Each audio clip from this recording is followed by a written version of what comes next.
Hello, അപ്പോൾ നമ്മളിന്ന് ഉണ്ടാക്കാൻ പോകുന്നതാണ് മെമോ പാഡ്. എങ്ങനെ ഉണ്ടാക്കാൻ നോക്കാം. ഇത് നമ്മൾ യൂസ് ചെയ്യുന്നത് വല്ല ഹോംവർക്ക് വലുതും നമുക്ക് തരികയാണെന്നുണ്ടെങ്കിൽ മറക്കാതെ എഴുതി വെക്കാൻ വേണ്ടിയിട്ടാണ്. അതിനായിട്ട് ഒരു A4 ഷീറ്റ് എടുക്കുക, അതൊന്ന് മടക്കുക, പകുതിയാക്കി മടക്കിയിട്ട് ഞാൻ കാട്ടുന്ന പോലെ 4ആക്കിയിട്ട് മടക്കണം. ഇതേപോലെ 4ആക്കിയിട്ട് മടക്കണം. ഞാൻ ഒന്നും കൂടി കാണിച്ചു തരാം. അതൊന്ന് ശ്രദ്ധിച്ച് കണ്ടു കഴിഞ്ഞാൽ നിങ്ങൾക്ക് മനസ്സിലാവുന്നതേ ഉള്ളൂ. ഫസ്റ്റ് കണ്ടിട്ട് മനസ്സിലായവരൊക്കെ സെക്കൻഡ് സ്റ്റെപ്പിലേക്ക് കടന്നോളൂ.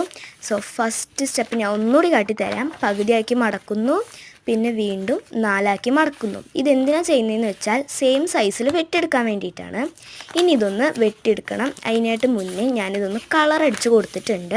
3 ഡിഫറെൻറ്റ് ഷെയ്ഡ്സിലാണ് ഞാൻ കളർ അടിച്ച് കൊടുത്തേക്കുന്നത്. പർപ്പിൾ, ഡാർക്ക് ബ്ലൂ, പിന്നെ ലൈറ്റ് ബ്ലൂ, അങ്ങനെയാണ് ഞാൻ അടിച്ചു കൊടുത്തിരിക്കുന്നത്.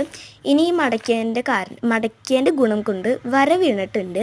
ആ വരയുടെ മേൽക്കോടെ വേണം നമുക്കിതൊന്ന് വെട്ടിയെടുക്കാൻ വേണ്ടിയിട്ട്. അപ്പോൾ സെയിം സൈസിൽ കിട്ടും. ഞാൻ ചെയ്ത മണ്ടത്തരം സെയിം സൈസിലല്ല ഞാൻ വെട്ടിയെടുത്തത്. അതുകൊണ്ട് തന്നെ അത് അത്യാവശ്യം കൊള്ളായിട്ടുണ്ടായിരുന്നു. ഇതേപോലെ നമ്മളൊന്ന് വെട്ടിയെടുക്കണം. ഇനി നമ്മൾ ഇതൊന്ന് കളർ അടിച്ചു കൊടുത്തതിൻ്റെ ആ ഒരു ഭാഗമില്ലേ, നമ്മൾ ഫ്രണ്ട് ഭാഗത്ത് ഫസ്റ്റ് വെക്കുന്ന പേജിൽ മെമോ പാഡ് എന്ന് എഴുതിയിട്ടുണ്ട്. ഇനി കോളവും ഇതേപോലെയൊക്കെ ഒന്ന് വരച്ചു കൊടുക്കണം. ഇനി നമ്മുടെ ബാക്ക് ഭാഗത്ത് നമ്മൾ സ്റ്റിക്കി ഗ്ലൂ തേച്ച് കൊടുക്കണം.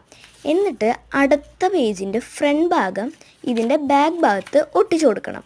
ഞാൻ കാട്ടുന്ന പോലെ ചെയ്ത് കഴിഞ്ഞാൽ പെട്ടെന്ന് മനസ്സിലാവും കേട്ടോ നിങ്ങൾക്ക്.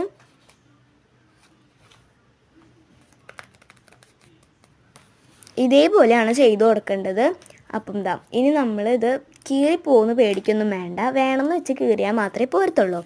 സ്റ്റിക്കി ഗ്ലൂ അല്ലെങ്കിൽ ഗ്ലൂ തേച്ച് കൊടുക്കുക. നമുക്ക് എല്ലാം കൂടി വെച്ചതിന് ശേഷം ടോപ്പിൽ ഗ്ലൂ തേച്ച് കൊടുത്താലും ഇതേ കണക്ക് തന്നെയാണ് കിട്ടുക. സോ ഇനി നമുക്കിതിൽ എന്തൊക്കെ വേണമെങ്കിലും എഴുതി കൊടുക്കാം.